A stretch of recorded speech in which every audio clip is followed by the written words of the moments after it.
For the Wild podcast is brought to you in part by the Calliopeia Foundation and listeners like you. Calliopeia supports projects interweaving spirituality, culture, and ecology. We are grateful for their support and the support of grassroots contributions from listeners. To learn more about the Calliopeia Foundation, visit calliopeia.org. To make a donation to For the Wild, visit forthewild.world/donate or support us through Patreon. Hi folks, Carter Lou here with another Homebound release. Homebound brings you wisdom from the For the Wild archives, offering guidance and perspective to anchor us and help us navigate this current moment. This week we are sharing our episode with the Wildfire Project on transforming toxic movement culture, originally aired in 2019. If we want to hold on to the visions of the future we are beginning to get a glimpse of now, or create a world where we thrive, we're going to have to get involved with our communities and come together. However, this is often easier said than done when we've been preconditioned in a hyper-individualistic, self-serving society. We need voices that can guide us through these times of conflict and unease as we forge connection to create our vision. We must be willing to work through our preconditioning, conflict, disappointment, and imperfections. As we listen to what Joshua Kahn, BJ Starr, and Michael Storm share with us, we wonder, how can anger serve us in times of transformation? What is the value in challenging ourselves to be part of what is not perfect? How can exercising our power be a just necessity? Thanks for tuning in this week, and I hope you join us next Friday. Hello and welcome to For the Wild podcast. I'm Ayana Young. We are not afraid. We are not afraid. We will live for liberation, 'cause we know why we were made. We are not afraid. We are not afraid. We will live for liberation, 'cause we know why we were made. We are not afraid. So there's a dynamic in movements where we go to attack each other because that's an arena where we see where we can have impact. And because we have such a critical lens of being able to see what's problematic with everything, we can turn in on ourselves and develop a culture of a purity of politics where we build these circular firing squads and build an orientation where we kind of constantly push each other to say the perfect things. And if you can't say the perfect thing, then you become disposable.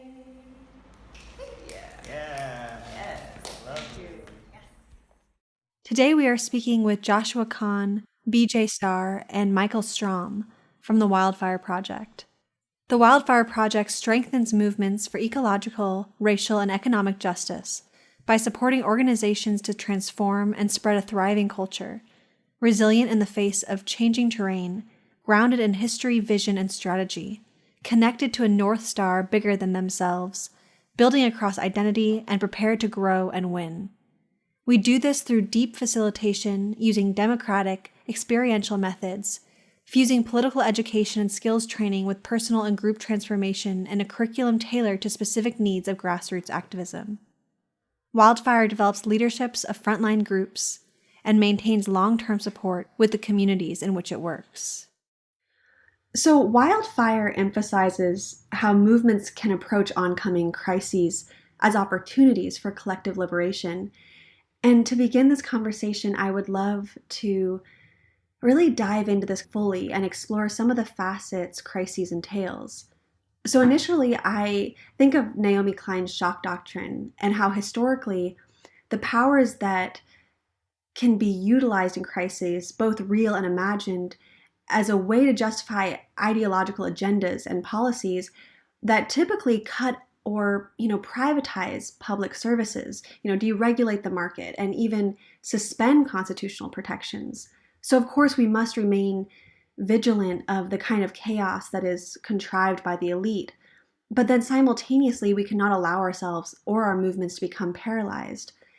And since Wildfire, I know, works with groups and individuals regularly, I'm really curious about what are some of the most, common self-limitations you see, or maybe what problems are we immediately confronted with when we choose to work together?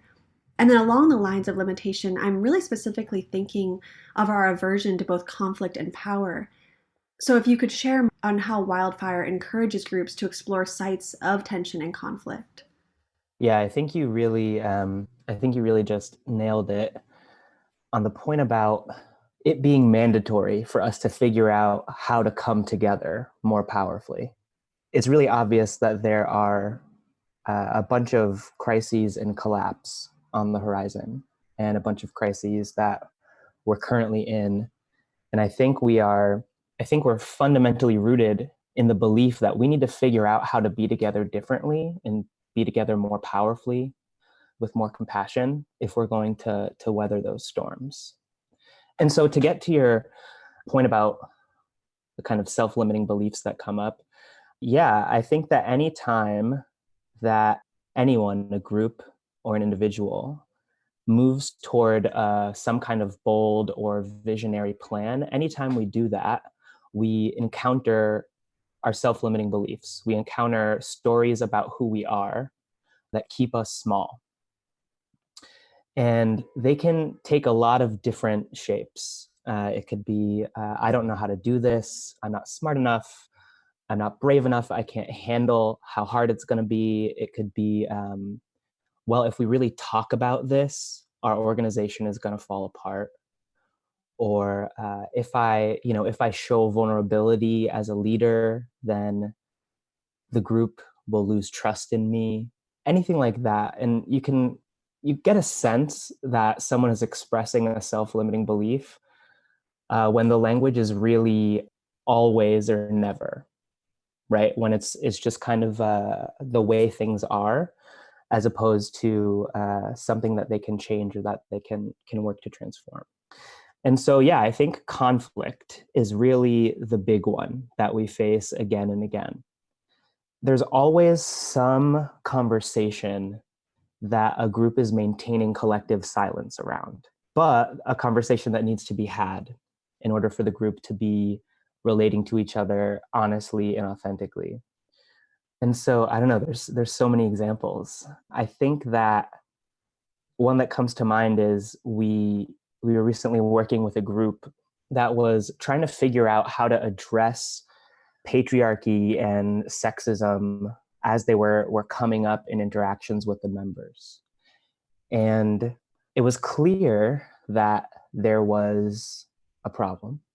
And it was clear that everyone had the desire to fix the problem. All the words that people were saying were the right words, right? We're expressing a rooted commitment.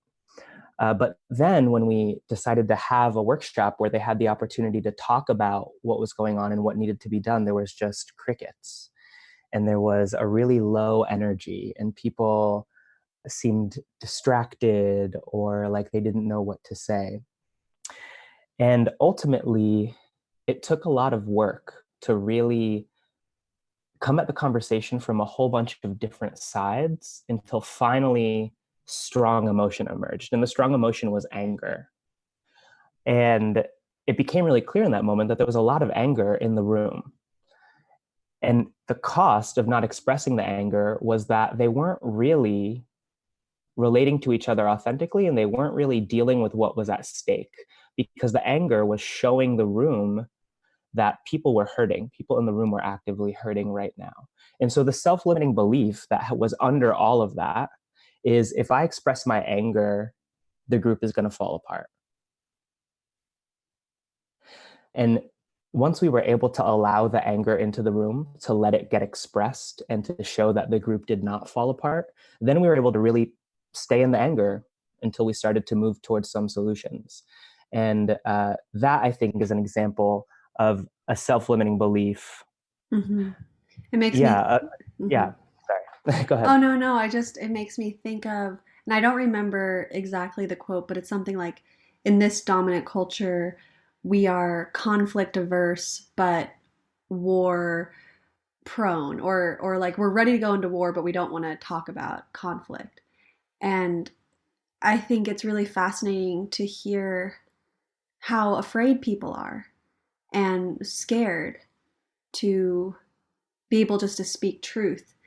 And I know I've felt that time and time again in my own life. So yeah, it makes sense that this comes up. And I want to now speak a little more to the power element. So I'm thinking of an article I read by Wildfire's Yotam Moram, who reflects on the frequency in which we internalize deep shame about our origins or past mistakes, which then leads us to reject any sort of relationship or embodiment of power in our own circles. And Moram writes, quote, "I internalized the message that the best thing I could do for the movement was to mitigate the damage I've done by existing, that my job was really just to disappear. There are historical reasons for this dilemma and current reasons that our movements have adopted these knee-jerk responses to what it perceives as power or privilege," end quote.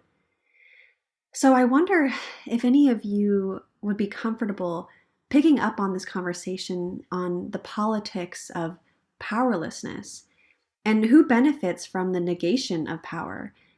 You know, do you see differences between responsibility and power? Such a good question, Ayana. A dear friend, Mia Koda, says that with power comes responsibility, and with responsibility comes vulnerability. And when we shy away from our power, we're actually putting more responsibility on other people. And in many cases, putting more of a burden of different forms of labor onto other people within our groups, within our movement.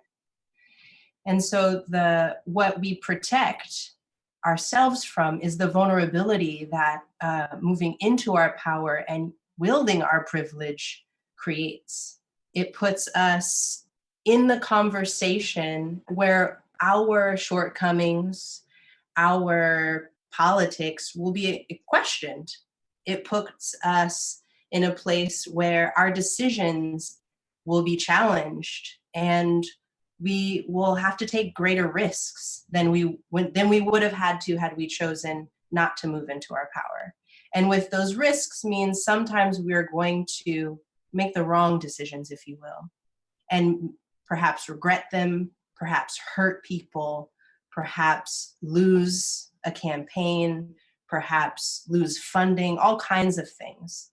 And because we don't have the mechanisms built into our groups and into our community to handle that kind of disappointment, shame, mistake, harm, then we tend to avoid being in a position where we could cause it. So rather than take the risk, move into our power, and assume the responsibility and vulnerability that comes with that, we avoid and we project that power onto other folks. Well, they're actually a lot smarter than I am, or that's our ED. They should be the one to put forward the proposal about our strategic plan, whatever it might be. We start looking for another person who should hold that responsibility. And it's part of our belief that a group being able to move into feedback, conflict, greater like meta self-awareness with itself and one another and the individuals in it can actually rebuild those mechanisms that we need to handle when things don't go right, to be able to support the group as a whole in moving through what did not serve it, so that people are less prone to being really at the extreme end of it, being discarded. Like, I think that's a huge fear, is that we're going to mess up. And like Michael said, this is going to break this group apart, or I might make a huge mistake and I may not belong here anymore. Right. So we're kind of building these, what I think of as like adaptogens within a group that allow for it to expand in those moments that challenge the perfectionism, challenge the reductive identity politics, and allow for us to really support each other, both in moving into our power and as a whole moving into the practices that are going to uplift, like allow us to evolve when we wield our power unskillfully. So much of what BJ's sharing just reminds me of why we focus in Wildfire on practicing and just being in constant practice of new ways of being together. Because so much of the culture of activism has been shaped by a critical analysis. We get really good at criticizing what's wrong with the world. And there's so many examples of the ways that power is wielded unaccountably, that the ways that power is oppressive, that power is embodied in a toxic masculine way that is power over. And what we find is so many folks are often afraid of embodying that because that's the examples from society that we have to go on. And we see it in our movements, that we just orient around not being that, right? Not being oppressive. And then as a result, the contraction that happens is shrinking and withering. And so much of the kind of generative examples that BJ just gave are reflections of what we try to do is get folks to practice. What would it feel like to be stepping into our power, no matter what balance of identities we hold, no matter what access we have, in a way that grows access and agency for ourselves and for the group. And we really focus on trying to embody new ways of being that, rather than focusing exclusively on identifying and breaking down all of the problematic ways we see it in society. Michael, do you have anything that you'd like to add to this? Yeah. I think that one of the things I want to pull out of what BJ said and emphasize is how much this all makes sense, how much staying small is a smart strategy in certain ways. Given the way that power exists in our society and the ways we've come to understand power, staying small can totally keep us safe. And it's definitely easier to try and be right than it is to try and win.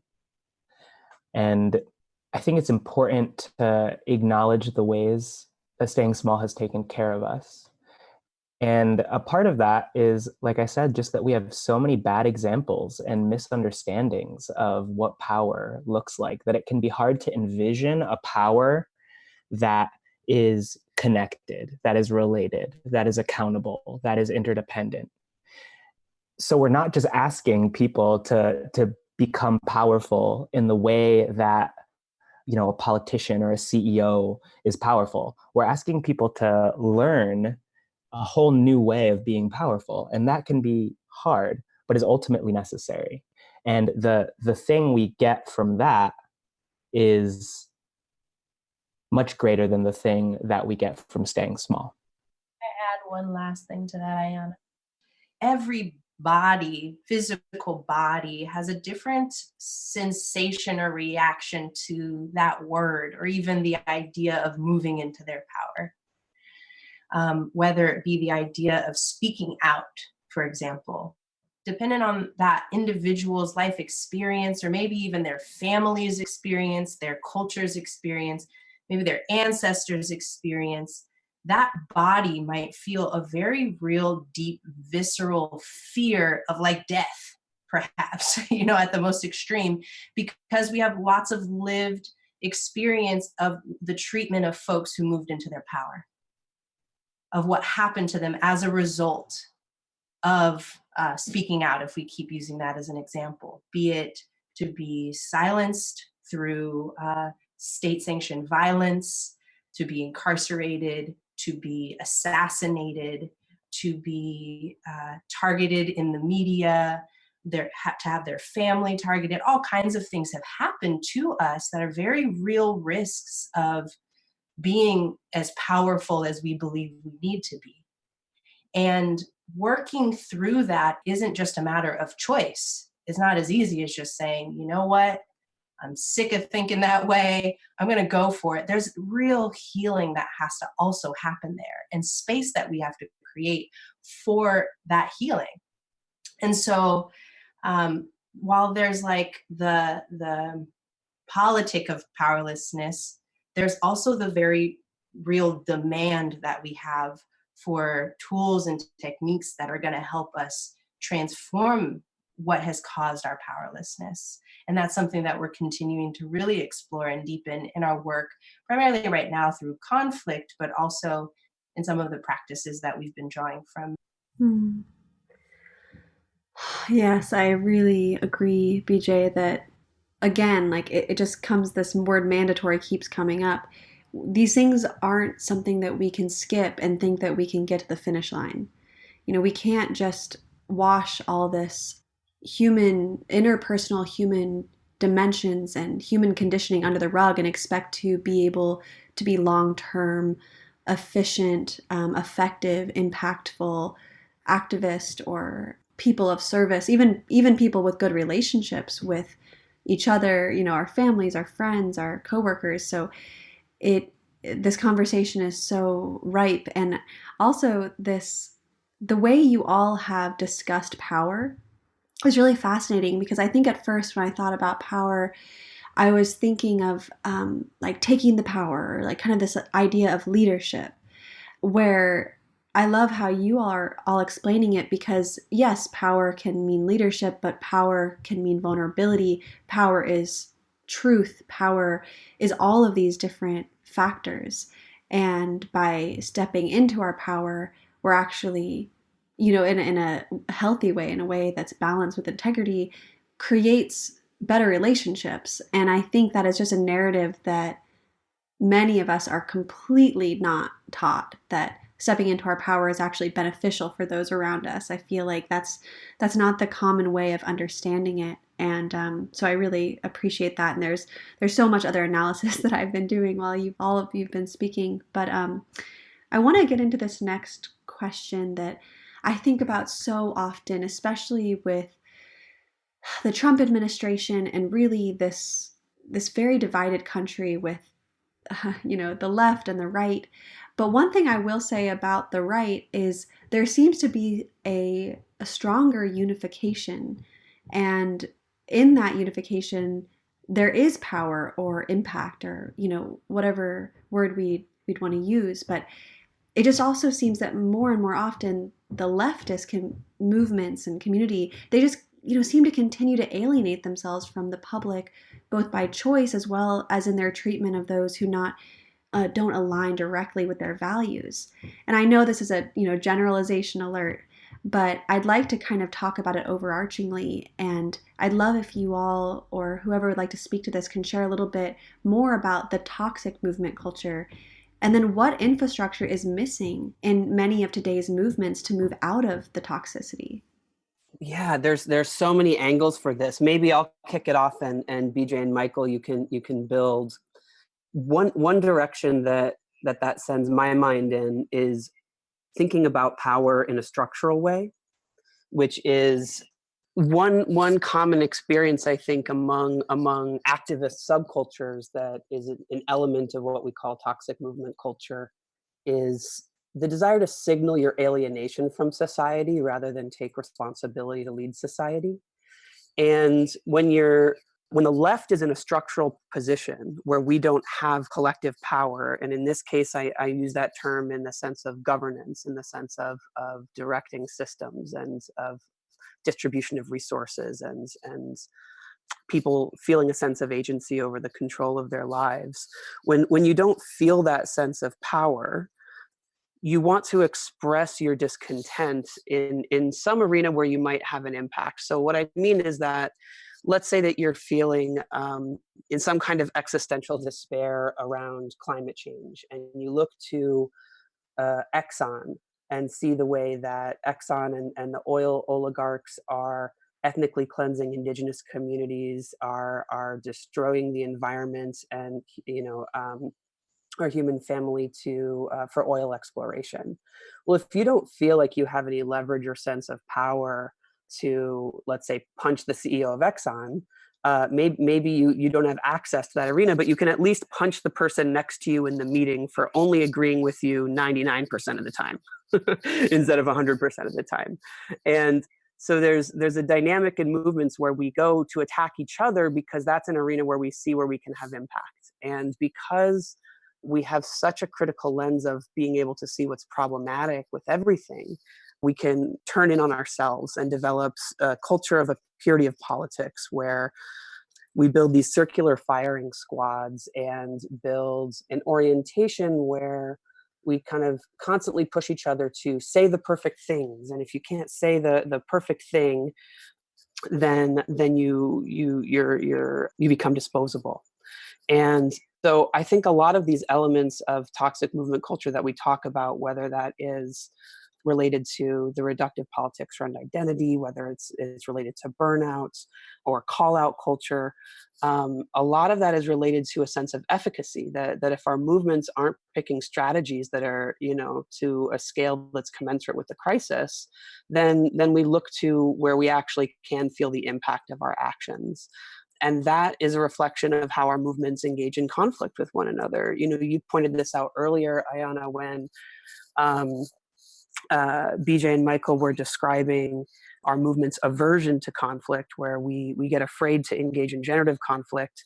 And the other side of that coin is that while in one sense we are deeply conflict averse as social movements, or at least some sectors are, in other ways, we engage in really unproductive kind of conflict on the sidelines that we learn from a sort of combative stance that comes from campaigning and from waging campaigns against a target. And then we look at each other like targets, rather than looking at each other as we've all been damaged by this culture. We've all been damaged by capitalism, white supremacy, patriarchy, colonialism, and we're in a process of healing together.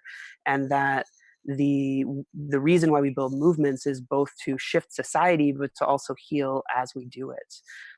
So I'll pause there and see if BJ or Michael want to build on that, because there's a lot of dimensions we could take it from.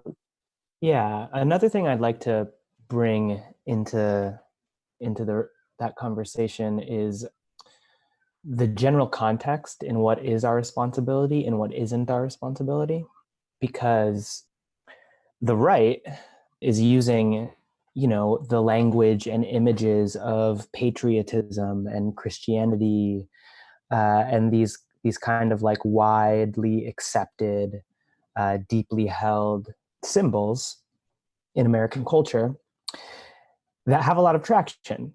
And on the left, we're, fighting for some things that are very contrary, or can be very contrary, to the way things have been functioning in the United States for a long time. And the sexism, racism, homophobia, ableism, transphobia, classism, etc., of our society at large is a real barrier. And that part isn't our fault. That disadvantage isn't a thing for us to take responsibility for. But it is on us to take responsibility for what is within our control, and for speaking through and across those differences in a way that really changes the narrative, and to create our own narrative that is equally compelling, and to really ground into relating to people and recognizing the kind of currency of relationship in building our movements. And so I think it's important just to always keep that in mind when we're having this discussion. And then another thing that I wanted to bring in is a tendency to not have any gray area, to not allow things to be complex. And I think this is at the root of so many of the problems that emerge in our movement culture, is that something needs to be entirely bad or entirely good, or entirely oppressive or entirely liberatory. And a lot of the work that we do is to help people see with good eyes and really see each other as whole and complex and growing and evolving together. And so I can think of one example in a workshop that we did recently, where there was a tension around, on one hand, the group thought of itself as a space where we can bring our whole selves, we can hold each other in our wholeness. But then they were facing the reality of, but we can't hold everything, right? There's actually limits to what we can take on. And we invited them into a conversation of what can I hold and what can't I hold? What can I bring to the group and what should I work through on my own? And the place where the lesson really sunk in and really hit was when they started to think about how they would convey this tension to their base, and that they were going to have to ask their base to understand that they were growing, that they were entering into a question that they didn't have an answer to. And when they realized that they had to ask that, they realized that they had to model being complex and unfinished, that there was actually a problem that they were taking on that they weren't going to find a clear answer to, and a clear answer might not actually exist. And so when they sat in that and were like, oh, we're going to have to model to all of our membership what it means to be figuring things out, that ended up creating a whole bunch of ease, because they didn't have to be entirely right or entirely wrong. And they didn't have to get this question right the first time. And I think spaces like that, where we're inviting people to be in that complexity, end up softening all different difficult parts of movement culture.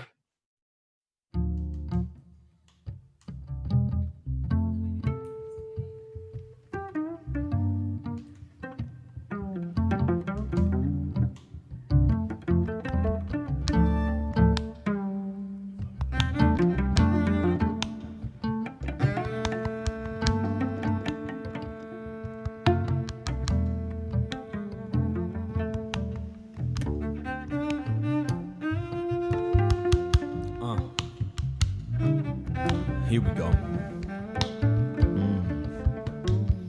Just because they think we gonna be quiet, sit around, watch TV, not do nothing.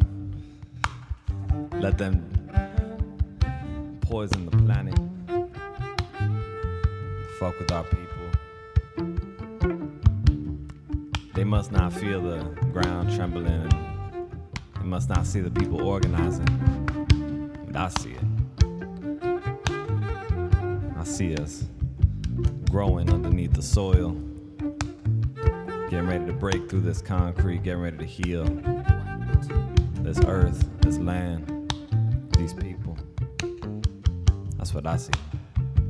And I know you wanna rise like flowers out the concrete, rise like warriors into these streets, 'cause I know we need to rise like flowers out the concrete. Don't you know you wanna rise like warriors into these streets? All together we rise like flowers out the concrete. For our people we rise like warriors. You all said so many really profound things. I'm still remembering, Joshua, when you mentioned this this thing that happens, which I know has happened to me before too. It's like you can't punch the ExxonMobil CEO, but you can look to the person next to you who might even be a comrade or a friend or a lover and take it out on them, because it's where you may have power or access to releasing those feelings. And it's all kind of making more sense to me how this toxic culture within people who care so much can arise because of these dimensions, and that we aren't conditioned to know how to communicate, how to be vulnerable, how to stand in our power. This isn't what we're learning in school, and most of the time, or I don't know if most of the time, but I would imagine even in our family systems for a lot of us. And I know we have talked to some of this, but I want to get a little more detailed on this topic and explore the dynamics and the peril of this call-out culture, and why we need to seriously reorient ourselves to calling one another in. You know, I'm wondering, why do you think we are seeing a resurgence in this mentality of constant attack? And like, this is maybe what you kind of spoke some to, but, you know, as well as this expectation of perfection. And I'm wondering, isn't there value in challenging ourselves to be a part of what is not perfect? But the other part I want to speak to and I know you all have been speaking to the complexity and the gray area, is, in one hand, I see the damage that call out culture can have. On the other hand, I also see that there are times that people do need to get called out. And how you all balance that in a way that's healthy and regenerative, I'd really love to hear. What a good question. I'm thinking of a recent group that I was working with, and we were focusing quite a bit on microaggressions. A lot of research lately, it's been over some time now, over the last decade, has shown that microaggressions have a more long-term detrimental psychological impact than the more extreme cases of very overt aggressions. That the like small doses daily affect us even more. So we were focusing on microaggressions because that's often a thing that people get called out for. And one of the ways that we tend to respond to it is to name it and shame it, basically. You did the wrong thing. You shouldn't have done that. You should know better. Or you're terrible because ... Or you're racist because ... Or you're insensitive, or whatever it might be. As Joshua named, we're trained so well to be able to see it and name it, a lot of us.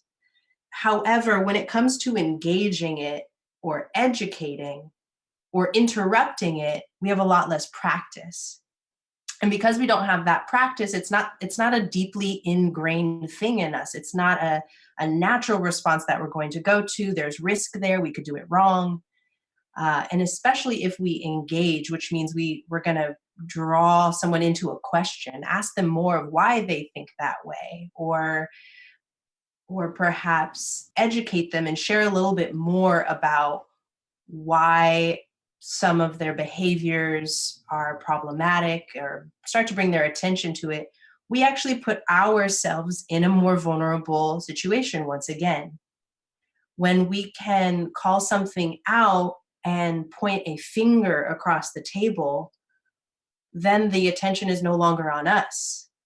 But when we engage and we draw ourselves into a conversation, then what may also come into the light is our own assumptions, our own shortcomings, our own problematic behaviors as well. Oftentimes, the closer we get to someone in a like compassionate way, the more we can see ourselves.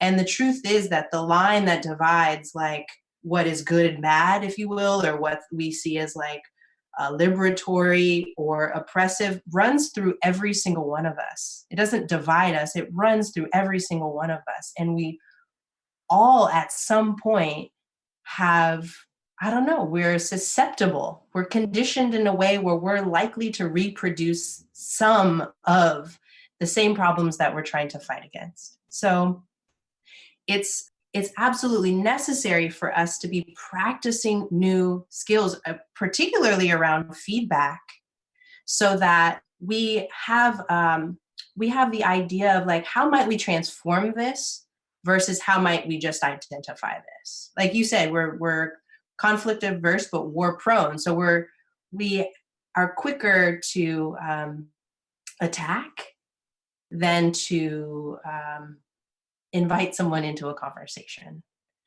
So that's what we're really trying to look at with some of our groups is what are some of the practices? How can we allow ourselves to even experiment when there's so much at stake, right? Like when we know that this thing needs to end 20 years ago and we're still dealing with it, how do we approach that conversation with humility, with compassion, and with enough honesty and truth that we have the potential to transform it? It's useful also when the term call out culture or the term calling out, it can mean so many different things. And it also feels worth clarifying that within Wildfire, what we're talking about is within groups, among comrades, among people who there's a relational container to support each other to be and do better. Which is different than to me, it's a totally different conversation around, publicly calling out a celebrity or the national conversation around like the MAGA hat wearing kids that just happened last week, or where the goals of some of that quote calling out are really about drawing attention to a behavior to say that that's not okay, right? That's terrain that we don't really work in Wildfire. The arenas that we work in are within groups and within social movements among peers who share a liberatory goal, where it's worth it to invest in each other, where we have a kind of relational container to want to teach each other and support each other to grow. And so it felt useful to make that distinction as well. Mm-hmm. Yeah, I really appreciate that, Joshua, because there is a large difference between those two realms, and I'm sure there's even other realms that we have yet to discuss. But I want to now switch this topic to this word Anthropocene, and I've been seeing it used more and more. And I want to actually talk about the idea of letting go of the Anthropocene or the old world, because the Anthropocene is characterized by chaos, change, and uncertainty. It's a result of our own actions that have generated this climate change, mass extinction, pollution, elite authoritarianism, and kind of a sort of perverse resilience.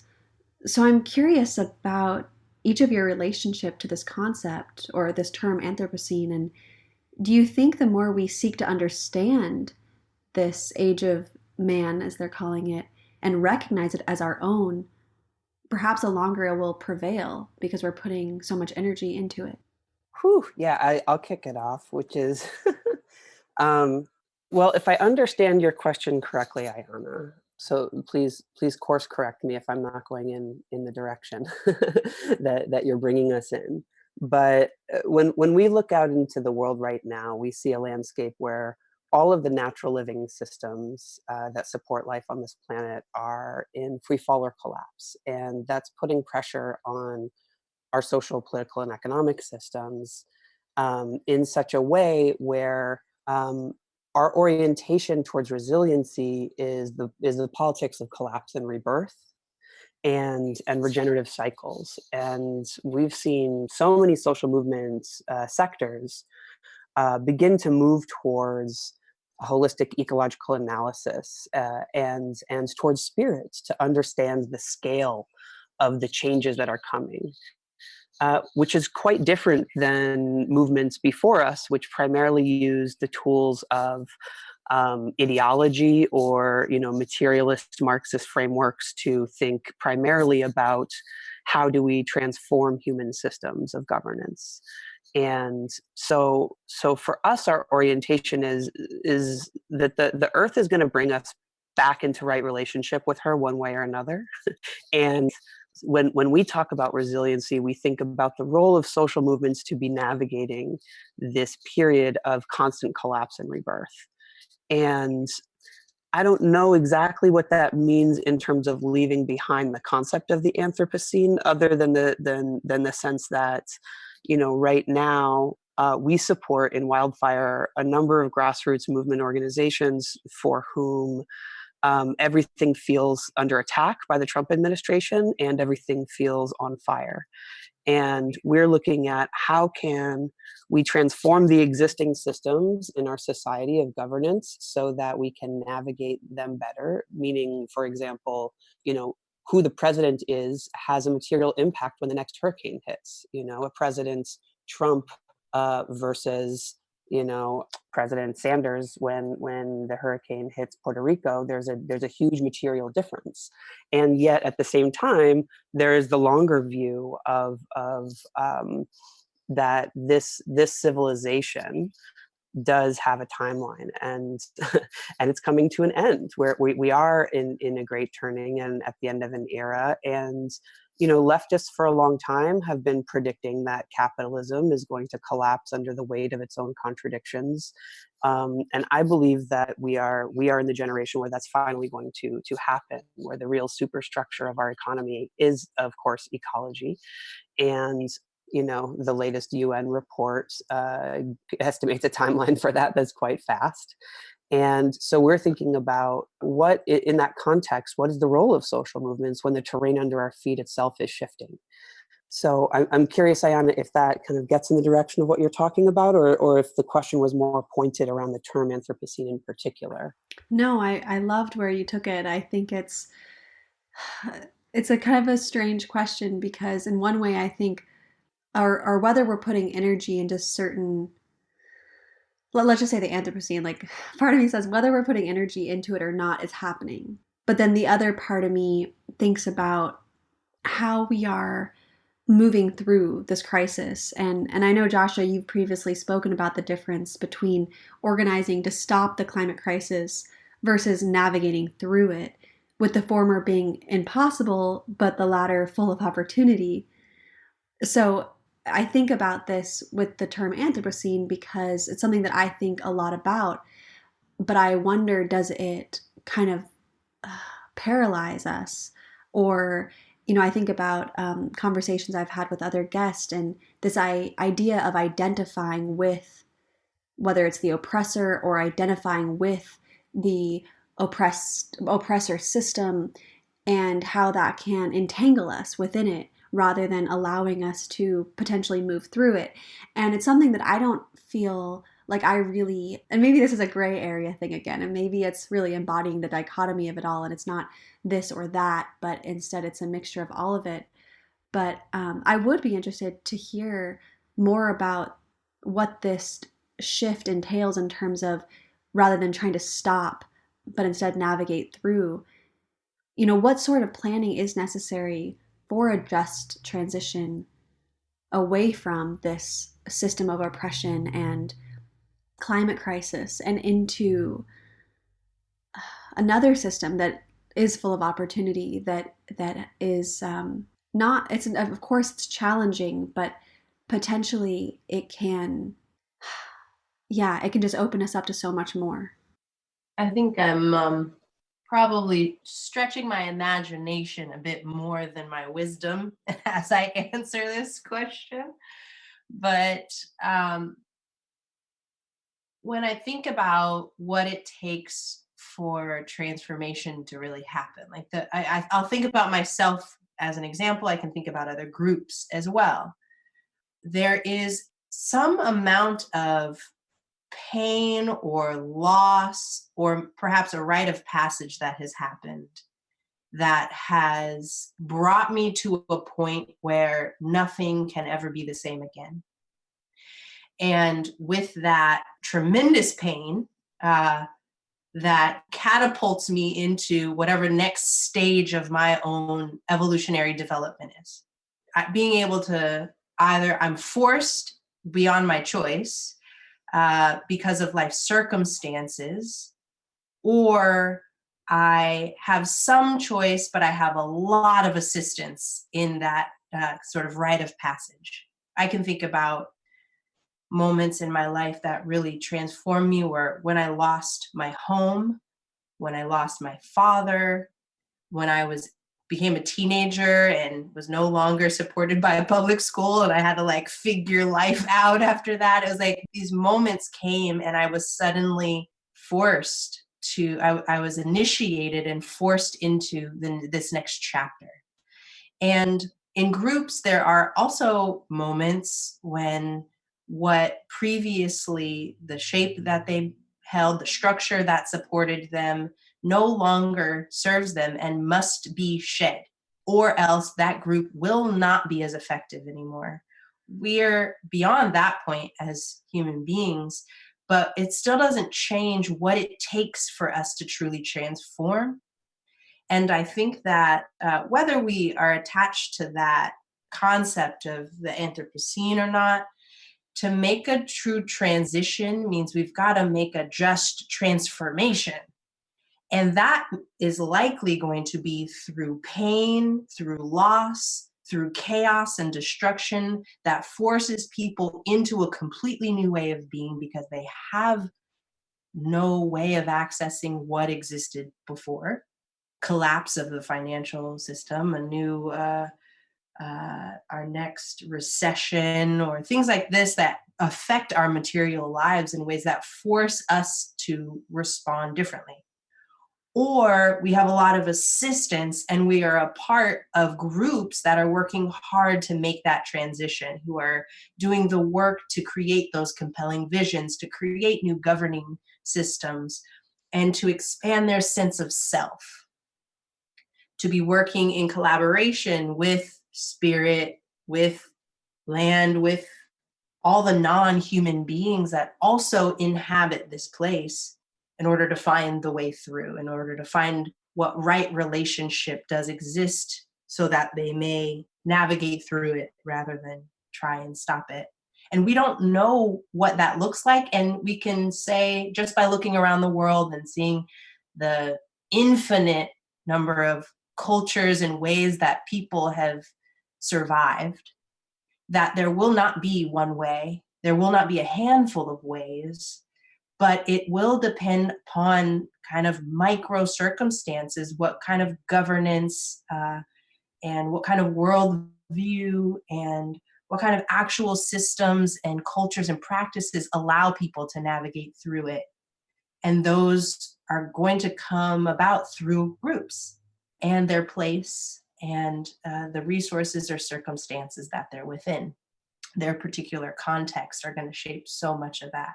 And that's where we then kind of move from the Anthropocene, where it's really about the human influence, and see that this next era will be determined greatly by the forces of our planet. Wake up, warriors, the sun's risen. Now is the time to live in our vision. Wake up, warriors. A little bit louder. Wake up, warriors, the sun's risen. Now is the time to live in our vision. Wake up. Now close your eyes, sing it to your people. Warriors, wake up, warriors, the sun's risen. Now is the time to live in our vision. Wake up, warriors, wake up, warriors, the sun's risen. Now is the time to live in our vision. Wake up. Warriors, wake up, warriors. So for my last question, although I really wish it wasn't, I wish we had many hours to continue diving in together. But I'm thinking of this term, and I may totally mispronounce it, but I think it's something like solastasia or solastasia. And it's a term coined by Glenn Albrecht, which he defined as, quote, the pain, melancholia, or distress caused by the loss or lack of solace and the sense of desolation connected to the present state of one's home and territory. It is the lived experience of negative environmental change, the homesickness you have when you are still at home, end quote. And I think many of us, if not all of us, can relate to this sentiment, especially those of us who are so deeply aware of the current transition that is occurring and the profound loss and trauma that it entails. And while we must, of course, honor these truths, we also cannot allow ourselves to become overwhelmed with the pain. So as movement facilitators, how do you wade through these heavy realities while still retaining joy? And I guess the other question is how do we operate in these spaces of contradiction and really move into our day-to-day lives without getting stuck? In the last week, Ayana, my phone has rang maybe 6 or 7 times with folks that I have either recently been in touch with or haven't heard from in a very long time, reaching out to ask how can they create their own grief ritual to deal with what's happening on a daily basis at home. There's like this not so subtle, but pretty quiet, constant shift towards losing everything I love. And there's both the kind of anticipatory kind of anxiety or kind of premature grief, I would say, that comes along with seeing the way that things are changing and not knowing what will be lost, but knowing there will be significant loss. And then there is the turning the corner in your own neighborhood and seeing the gentrification that has displaced many people that you love and no longer know where they even live. Or the magical place that you visited often as a child and through your teens and now as an adult come to find is clear cut. The places that we love, that like we are so intimate with, Francis Weller names as the first gateway of grief being everything that we love, we will lose. Guaranteed, no exception, including our own life. And it's our belief that that's not something we can stop, right? Like there are ways that we can slow down a lot of the devastation that's happening. There's ways that we can work toward policies that are going to shift the way that gentrification is happening. But this change and loss is going to be a part of our lives, and increasingly so with the climate change and chaos that we're already experiencing. And so we have to honor the parts of ourselves that are experiencing that grief, that absolute fear, rage, shock, numbness, all of that, or else we start to compartmentalize ourselves and show up as less of ourselves. So coming back to the conversation about power, we cannot be powerful in times of great loss if we cannot honor the pain and the grief and the feelings that come along with that loss. It's impossible. And the joy that we want to be able to experience, that's also like experienced in this sense of fluidity and this sense of being like this feeling of adaptation, that's also on the other side of releasing those feelings. So they kind of come hand in hand, even though it seems like let's move toward our joy. I know there's someone in my life who that's a big part of their work, is helping people pursue their joy, like move that and away from the things that bring us weight, bring us more of the like harder, heavier emotions. However, what we experience in working with groups is that if we don't move toward, if we allow that silence to exist, where we just keep trying to move toward the new strategy or towards that compelling vision, and we leave out the part where we have to go into the pain, into the conflict, then we're not bringing our whole selves along with us. So there's so much to be explored and developed in our lives to create containers and space for us to really honor what's happening on the day-to-day basis.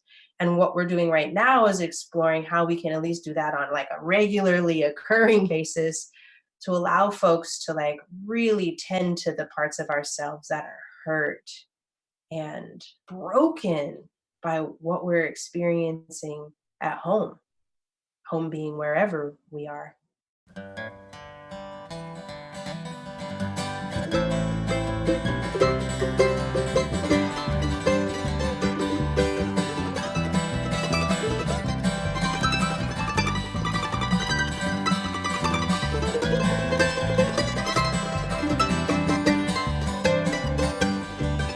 Thank you for listening to For the Wild podcast. I'm Ayana Young. The music you heard today was from Peace Poets and a Wildfire workshop. I'd like to thank our podcast production team, our co-producer and editor Andrew Storrs, our co-producer and writer Francesca Glassbell, communications director Aaron Wise, music coordinator Carter Lou McElroy, and co-managing directors Mara Joy and Melanie Younger. Please rate us on iTunes if you haven't already, and sign up for our newsletter at forthewild.world, and find us on Facebook, Instagram, and Twitter. Thanks so much, and until next time. I've been too long away from this wild open sky on the concrete trails that wind.